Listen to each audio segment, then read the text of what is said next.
başından gedir. Kuş baştan gedir. Mesela bir rivayet var, deyir Məcnun ölür. Allah Teala inkiri gönderir ki, get bu Məcnundan oruç namaz haber al, görək nəyi qılıb, nəyi tutur.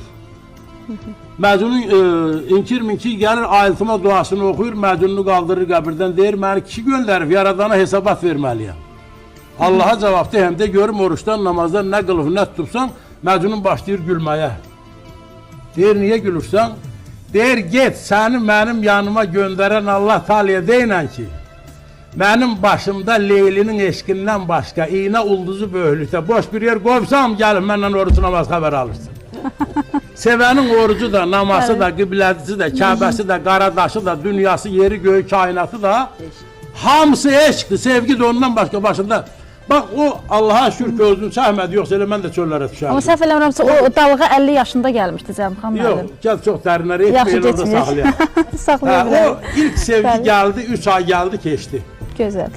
Cəmxan müəllim, madam ki Allah Teala'dan misal gətirdiniz, hər əzabın axırında Allahın mükafatı gəlir sizin üçün. Şübhəsiz ki, bu çox ciddi söhbətdir və çox ibrətamiz söhbətdir, ham üçün. Əgər bəşəriyyət tarixinə fikir versəniz, indi bir rəqəmdir deyirlər, 124 min dünya Peyğəmbər gəlir. Amma elə Peyğəmbər olmuş ki, Allah onu əzabla sınağa çəkməz. Sınağa çəkib, imtihana çəkib, zülmü, zilləti, məşəqqəti, qırğını, savaşı, müharibəsi, görüb ki, bu boyda həngamənin qabağında bunun qaşı çatılmadı, üzü bozarmadı, ürəyinə asilik gəlmədi, könlülə şeytan girmədi. Onda deyir, get, səni bəşəriyyətə Peyğəmbər göndərdim. Gözümüzün qabağında insanlıq etalonu olan bizim böyük memarımız, bəşəriyyətin memarı Məhəmməd Peyğəmbər. Nə müsibətlər gəldi başına? La ilahə illallah Məhəmmədən Rəsulullah. Bir kəlmə ilə dünyanın arxasından apardı, bugün bəşəriyyət onun arxasınca gedir.